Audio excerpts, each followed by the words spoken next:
दोस्तों नमस्कार।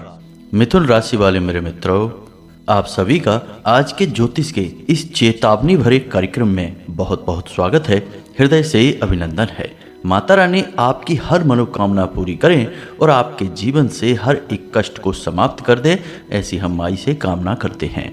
दोस्तों, हम आपको बता दें कि अप्रैल का यह महीना आपके लिए बेहद ही खास है। इस महीने में आपके लिए बहुत बड़ी बड़ी खुशखबरियां हैं, बहुत ही लाभ हैं। आप इस महीने में वह सब हासिल कर पाएंगे जो अब तक आपके लिए केवल सपना ही था। लेकिन दोस्तों, जहां अच्छाई होती है वहां बुराई भी उतनी ही प्रबल होती है, जैसे कि प्रकाश के साथ छाया होती है। तो अब आपको हम बता दें कि जैसे आपके ग्रहों की चाल अच्छी है, आपको लाभ देने वाली है, वैसे ही नकारात्मक शक्तियां भी प्रबल हैं और वे आपको घेरना चाहती हैं। हमेशा यही तो हुआ है आपके साथ जीवन में कि जब भी आपके जीवन में सुख के पल आए हैं, किसी न किसी की नज़र लग गई है या कुछ ऐसा हो गया है कि वे आपसे छिन भी गए हैं, आपने उनका आनंद भी नहीं ले पाया है। अब ऐसा ही कुछ इस महीने में भी होने वाला है। खुशियां तो आपको मिलेंगी, लेकिन वे खुशियां आपसे छीनी भी जाएंगी। और वे खुशियां आपसे ना छिने, इसके लिए हम आपको बता दें कि आपको ये 5 गलतियां भूल कर भी नहीं करनी है। जी हाँ दोस्तों, ये 5 गलतियां आपको हम बता दें कि इन गलतियों को यदि आपने गलती से भी कर दिया तो आपकी जो अच्छी ग्रहों की चाल है, जो ग्रह दशा आपके अनुकूल है, वह आपको कोई भी लाभ नहीं दे पाएगी। और 5 में से यदि आपने एक भी गलती कर दी तब भी आपको उतना ही नुकसान होगा जितना कि सभी गलतियों को करने के समान। कहने का मतलब यह है कि आपको इन गलतियों को भूल कर भी नहीं करना है। अब आपने पहले भी कई बार इन गलतियों को दोहराया है, शायद इसी वजह से आपके जीवन में बार बार कष्ट आते रहे हैं, परेशानियां आती रही हैं। दोस्तों, हम आपको बता दें कि इस वीडियो को आप बिल्कुल भी हल्के में मत लेना, क्योंकि जो भी बातें हम आगे आपको बताने जा रहे हैं वे केवल और केवल आपके जीवन से जुड़ी हुई हैं और आपके भाग्य उन्नति के लिए बेहद आवश्यक हैं। दोस्तों, याद रखना कि भगवान तो सबको देना चाहते हैं, लेकिन लेने की पात्रता सबके अंदर नहीं होती है। यदि आप झोली ही नहीं फैलाएंगे, भगवान का स्वागत और सत्कार नहीं करेंगे, मन में भाव नहीं रखेंगे, तो भगवान आपको जो देंगे भी वह भी आपके हाथों से फिसल जाएगा।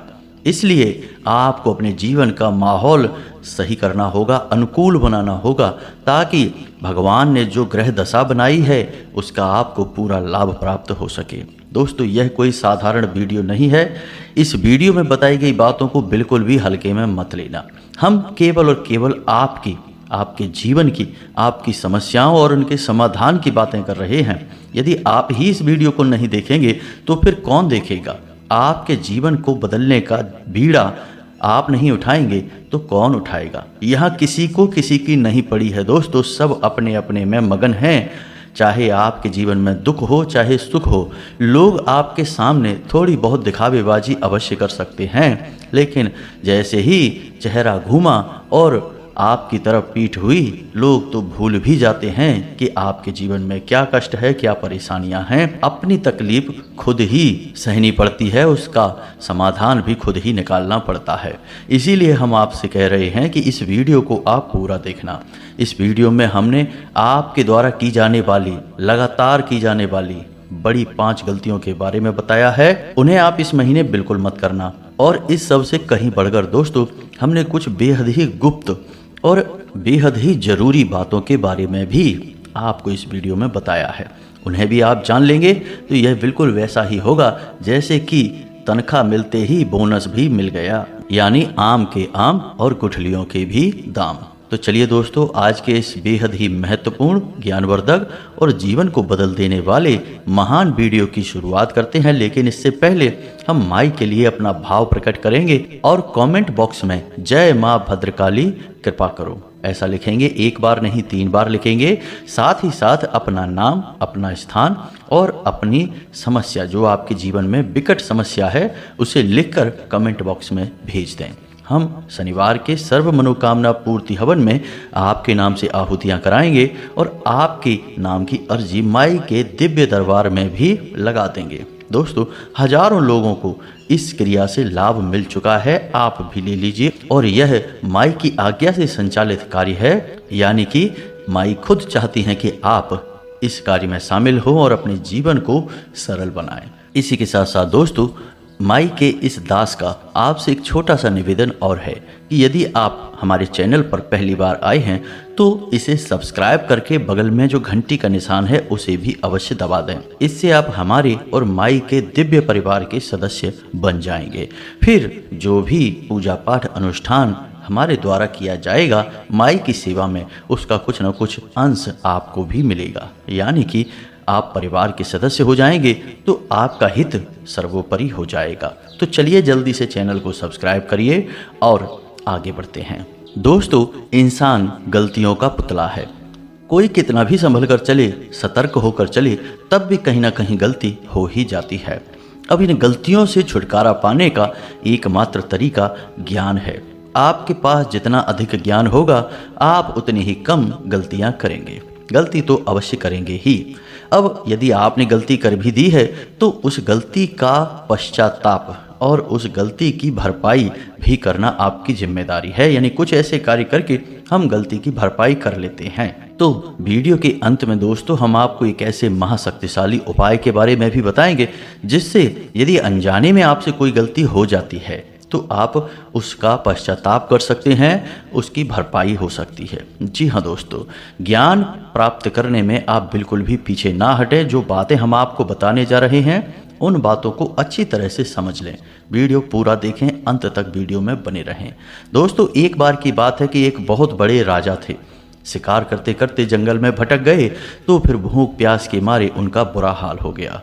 उन्होंने देखा कि पास ही 3 छोटे बच्चे शायद जानवर चराने आए होंगे, वहीं खेल रहे हैं और कोई आबादी नहीं है। तो राजा का बुरा हाल देखकर वो बच्चे उनकी तरफ दौड़े और उन बच्चों ने जो भी उनके पास भोजन था, पानी था, उन्हें पीने के लिए दिया, खाने के लिए दिया। अब राजा संतुष्ट हो गए। राजा बहुत प्रसन्न हुए तो उन्होंने कहा कि चलो, तुमने एक राजा की मदद की है, अब तुम्हारी इच्छा पूरी करने का समय आ गया, मांग लो जो भी मांगना चाहते हो। अब तीनों बच्चे गरीब थे तो उन्होंने अपनी ज़रूरतों के अनुसार चीज़ें मांगना शुरू किया, क्योंकि उन्होंने सोचा कि यह बहुत बड़ा मौका मिल गया है, चलो इसका लाभ ले लेते हैं। तो पहले बच्चे ने कभी भी बड़ा घर नहीं देखा था, दूसरों के देखे थे लेकिन खुद झोपड़ी में रहता था। तो उसने राजा से कहा कि महाराज, मुझे बहुत बड़ा महल चाहिए, मैं एक झोपड़ी में रहता हूँ और मेरा सपना है कि मैं किसी बड़े महल में रहूँ। राजा ने कहा ठीक है, तुम्हें बड़ा महल मिल जाएगा। इसी प्रकार दोस्तों, दूसरा लड़का बहुत गरीब था, बेचारे को खाना पीना भी अच्छी तरह से नसीब नहीं होता था। तो उसने कहा कि महाराज, मुझे ना केवल अच्छा महल चाहिए बल्कि जीवन भर स्वादिष्ट भोजन मिलता रहे, ऐसी व्यवस्था भी चाहिए। यानी कि ढेर सारा धन मिल जाए तो मेरी बात बन जाए, जिससे मैं भोजन भी कर पाऊंगा और अपने लिए एक बड़ा महल घर भी बनवा पाऊंगा। राजा ने कहा ठीक है, तुम्हें ढेर सारा धन मिल जाएगा। अब तीसरे का नंबर आया तो तीसरे लड़के ने कहा कि महाराज, ना तो मुझे महल चाहिए और ना ही मुझे धन चाहिए, मैं बहुत गरीब हूँ और मैं पढ़ाई नहीं कर सकता हूँ, ज्ञान हासिल नहीं कर सकता हूँ, मेरे माता पिता मेरी पढ़ाई का भार सहन नहीं कर सकते हैं, इसलिए मेरी कुछ ऐसी व्यवस्था आप करिए कि मैं ज्ञान हासिल कर सकूँ, पढ़ सकूँ। राजा ने कहा ठीक है, ये छोटी सी बात है। उसके लिए व्यवस्था कर दी गई। अब जब वह लड़का जो पढ़ रहा था वह अच्छी पढ़ाई कर चुका तो उसे राजा ने अपने ही दरबार में एक मंत्री का पद दे दिया और वह राजा का सलाहकार बन गया। अब कई साल बीत गए तो राजा के मन में आया कि एक लड़का तो मेरे पास ही है, अब उन 2 लड़कों का क्या हुआ, उसके बारे में जानकारी निकालते हैं। तो उनको ढूंढने के लिए लोग भेजे गए।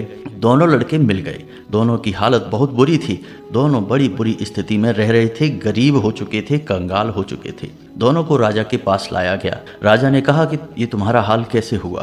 तो एक लड़के ने, जिसने बड़ा महल मांगा था, उसने कहा कि महाराज, आपने मेरे लिए महल तो बनवा दिया था, लेकिन एक दिन अचानक बहुत बड़ी बाढ़ आई और वह पूरा महल उस बाढ़ में तहस नहस हो गया, बर्बाद हो गया, टूट फूट गया और मैं फिर से झोपड़ी में आ गया। राजा ने कहा ठीक है। अब दूसरे लड़के से पूछा कि तुम्हें तो बहुत सारा धन मिला था, तो तुमने उसका क्या किया? तो दूसरे लड़के ने कहा कि महाराज आपने मुझे धन दे तो दिया, लेकिन उस धन को संभालने की बुद्धि मेरे पास नहीं थी, तो मैंने बिना सोचे समझे पैसे को खर्च करना शुरू कर दिया।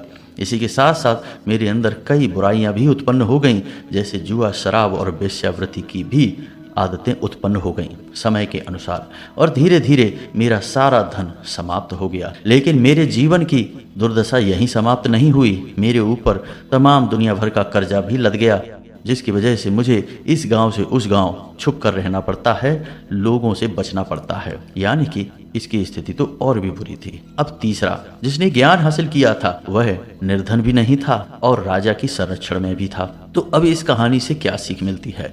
दोस्तों, जीवन में चाहे कुछ भी चला जाए, लेकिन आपके पास जो ज्ञान है वह कभी नहीं जाता है। तो ज्ञान का महत्व तो हमेशा समझना चाहिए, और ज्ञान ही एक ऐसा मार्ग है जो आपको बड़ी भयंकर गलतियों को करने से रोक सकता है। उम्मीद है आप समझ गए होंगे कि इस कहानी को सुनाने का हमारा क्या मकसद है। दोस्तों, असल में यह कहानी हमारी, आपकी और समाज में, दुनिया में रह रहे हर एक इंसान की है। हम भगवान से क्या मांगते हैं मंदिर में जा जाकर?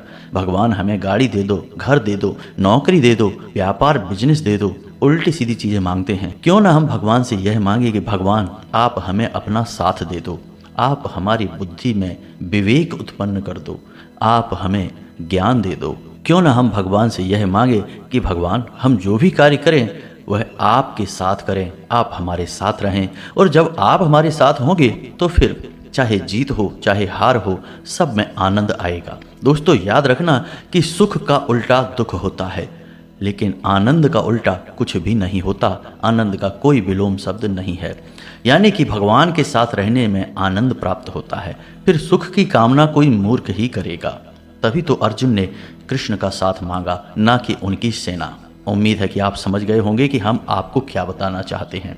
अब बात करते हैं आज के इस मुख्य बिंदु की, कि ये 5 गलतियां आपको भूल कर भी अप्रैल के इस खास महीने में नहीं करनी है। अब ये 5 गलतियां कौन सी हैं, ध्यान से समझिए। दोस्तों, हम आपको बता दें कि अप्रैल की शुरुआत में ही बुध ग्रह मेष राशि में वक्री हैं। अब मेष प्रथम राशि है, यानी कि इनका प्रभाव संपूर्ण राशि चक्र पर पड़ेगा। तो बुध वाणी के देवता हैं, बुद्धि के देवता हैं और मन स्थिति के देवता हैं। तो अब ऐसे में क्या होगा कि अप्रैल महीने की शुरुआत में, यानी शुरुआत के 7 से 8 दिन या 10 दिन आपके मन में अजीबोगरीब ख्याल आएंगे, आपकी वाणी कटु हो जाएगी, आपको बात बात पर क्रोध आने लगेगा, चिढ़ होने लगेगी, जरा जरा सी बातों पर आप लोगों से नाराज होने लगेंगे, क्रोध में कुछ भी कहने लगेंगे। अब इससे होगा यह कि आपके अपने जो आपका हित चाहते हैं, शुभ चिंतक हैं, वे आपसे नाराज होने लगेंगे, लोगों का आपसे बात करना मुश्किल हो जाएगा। बात बात पर आप जब क्रोध करेंगे तो आपसे कोई कैसे बात कर पाएगा। इससे आपके काम जो बनने वाले होंगे वो भी बिगड़ने लगेंगे। इसी के साथ साथ दोस्तों, आपके आसपास नकारात्मक शक्तियां जो भी हैं वे आप पर हावी होने लगेंगी, और यदि आपने अपने ऊपर नियंत्रण नहीं किया, अपनी भावनाओं को अच्छी तरह से नहीं संभाला, तो ये नियंत्रण से बाहर हुई स्थितियां आपको जीवन भर परेशान करेंगी। यानी आपके हाथों से कुछ ऐसा कार्य हो जाएगा जो आपको लंबे समय तक तकलीफ देगा। तो आपको क्या करना चाहिए? आपको अपनी वाणी पर संयम रखना है। बेशक आपको क्रोध आ रहा हो, लेकिन आपको थोड़ा सा रुक जाना है। तुरंत मन में जो आया वो नहीं बोल देना है। दूसरा कि आपको स्थिति को सही तरीके से समझना होगा कि कौन सी बात कोई आपसे कह रहा है तो उसके पीछे क्या कारण है। सारी बातों का सही आकलन यदि आप करेंगे तो आपका बौद्धिक बल जाग जाएगा और राहु सक्रिय नहीं होगा। इससे आपकी भावनाएं विचलित नहीं होंगी और आप किसी से झगड़ा नहीं करेंगे, विवाद नहीं करेंगे। नहीं तो यदि आपने अपना विवेक खो दिया तो निश्चित तौर पर झगड़ा, विवाद, टेंशन, परेशानी और अनिद्रा, यानी कि अप्रैल की शुरुआत में आपको बहुत परेशानियों का सामना करना पड़ेगा। अब बात करते हैं दूसरी गलती की। आपको अप्रैल के इस महीने में दान देने का विशेष अवसर हासिल होगा। जी हाँ दोस्तों, कोई आपसे कुछ मांगेगा, यानी भिखारी भीख मांगेगा। चाहे वो आपसे खाना मांग सकता है, कपड़े मांग सकता है, या धन मांग सकता है, या कोई सामान मांग सकता है। आपको इस बात का ख्याल रखना है कि यह आपकी परीक्षा है। जी हाँ दोस्तों, क्योंकि महीने के अंत में शुक्र का विशेष गोचर हो रहा है जो आपको विशेष धन संपत्ति, रुपए पैसे की आवक को बढ़ाएगा। अब जब माता लक्ष्मी आपके पास आना चाहेंगी तो याद रखना कि बिना परीक्षा लिए दैवीय शक्तियाँ किसी पर भी प्रसन्न नहीं होती, कृपा नहीं करती हैं। तो परीक्षा सबसे पहले ली जाती है, तो यह आपकी परीक्षा होगी। याद रखना दोस्तों कि जब भी कोई भिखारी आपसे कुछ मांगने आए तो आप उसका भूल कर भी अपमान ना करें। जी हाँ दोस्तों, याद रखना कि इस संसार में सभी भिखारी ही तो हैं, सभी किसी न किसी से मांग रहे हैं और अंत में भगवान से मांग रहे हैं। तो कोई छोटा है कोई बड़ा है, लेकिन हैं सब भिखारी ही। तो भिखारियों को देखकर कभी भी हीन भावना से उन्हें नहीं देखना है और उनसे घृणा नहीं करनी है, उनका अपमान नहीं करना है। याद रखना कि जो भी इंसान भिखारियों का अपमान कर देता है वह लंबे समय तक पीड़ाएं भोगता है, माता लक्ष्मी का सीधे सीधे अपमान करता है। तो अब आपको दो बातों का ध्यान रखना है। आप जब भी जिस भी स्थिति में हैं, मानकर चलिए कि आप बाहर हैं और कुछ खा पी रहे हैं और आपसे कोई भोजन मांगता है, तो आप समझिए कि यह आपके लिए सुनहरा मौका है लाभ कमाने का, पुण्य कमाने का। आप उसे भर पेट भोजन कराइए, क्योंकि अन्न दान सबसे बड़ा दान होता है। इसी के साथ साथ कभी कभी आपसे कोई पैसे मांगता है भिखारी, 10 रुपये 20 रुपये, तो वो 20 रुपये मांगे तो उसे 40 देना, 10 मांगे तो उसे 20 देना। यानी कि इतना पैसा देना कि उसके चेहरे पर एक सुंदर सी मुस्कुराहट आ जाए और उसके मुख से आपके लिए दुआएं निकल जाएं।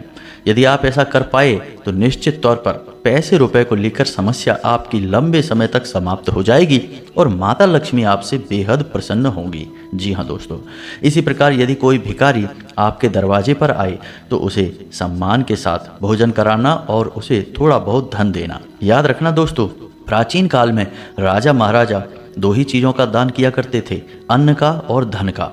और दो ही चीज़ें उनकी सबसे बड़ी ज़रूरत थीं, यानी कि राज का चलाने के लिए धन और राजा के साथ रहने वाले लोगों को भोजन कराने के लिए, प्रजा के पोषण के लिए अन्न।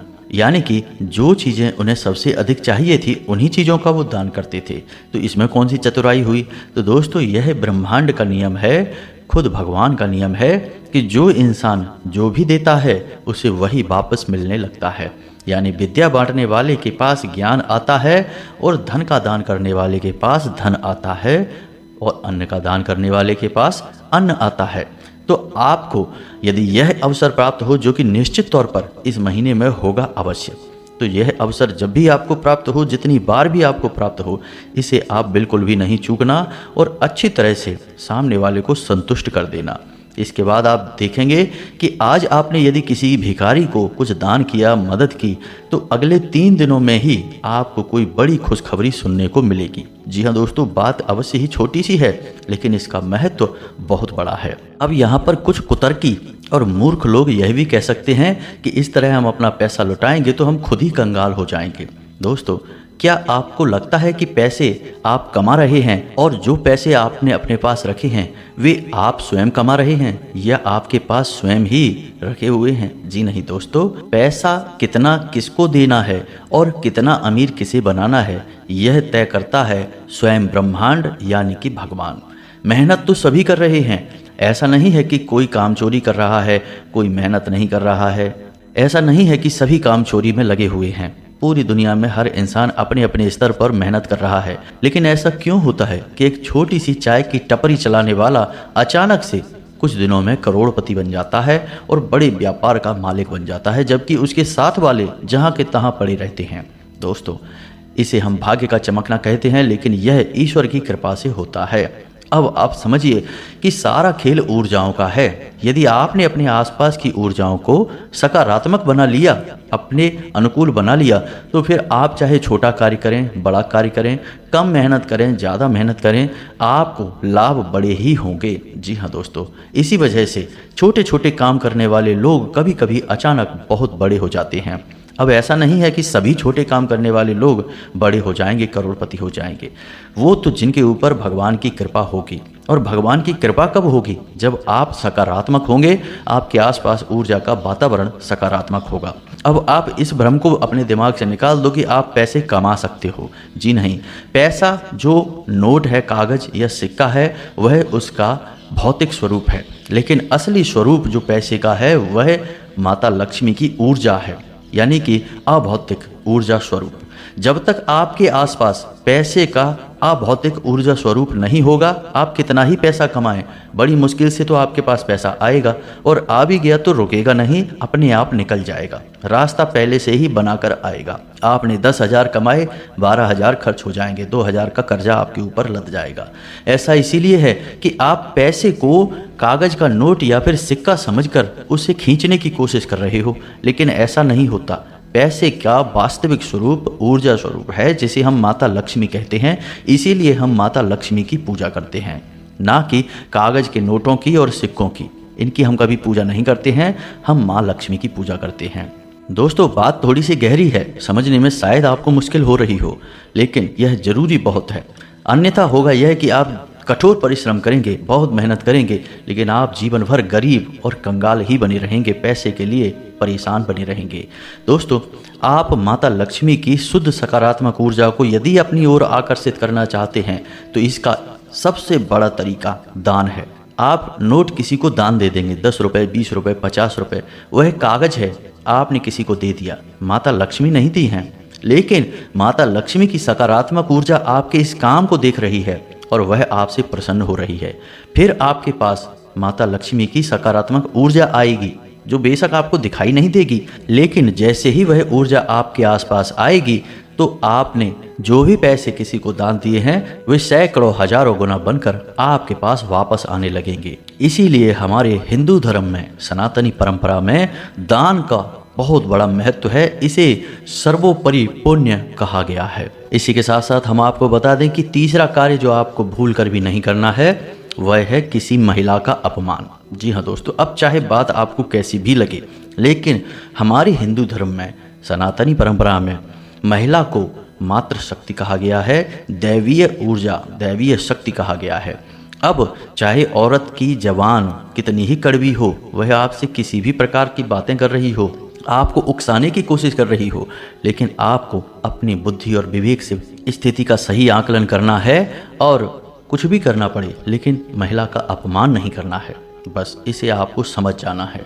अब चौथी गलती जो आप हमेशा करते हैं दोस्तों, और इस बार भी करेंगे, कि जैसे ही आपके जीवन में खुशियाँ आईं, कुछ भी अच्छा हुआ, आपने कहना शुरू कर दिया, और जैसे ही आपने कहा वैसे ही आपने स्वयं को ही नज़र लगा दी।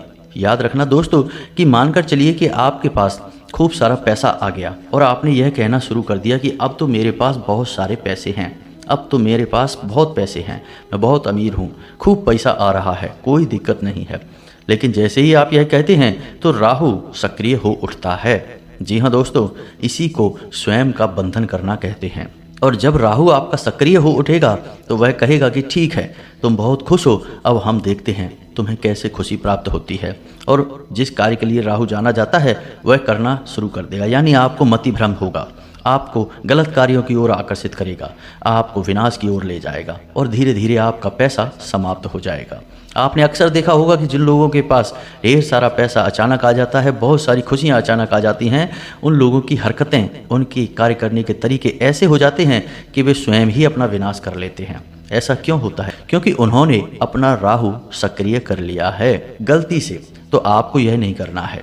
अब पांचवा कार्य दोस्तों, जो कि आप अक्सर भूल जाते हैं और हमेशा इस गलती को दोहराते हैं, अपनी सेहत का ख्याल रखना। जी हाँ दोस्तों, याद रखना कि आप अपनी सेहत का यदि ख्याल नहीं करेंगे तो आप कोई भी लक्ष्य हासिल नहीं कर पाएंगे। किसी भी कार्य को पूरी मेहनत और लगन के साथ, मन तो होगा लेकिन शरीर साथ नहीं देगा तो कर नहीं पाएंगे। और कार्य करने के लिए, सिद्धि के लिए शरीर आवश्यक है। यह शरीर आपका वाहन है जिसकी आप सवारी कर रहे हैं और जीवन भर इस शरीर के साथ आपको रहना है, तो इसका ख्याल रखना भी आपकी जिम्मेदारी है।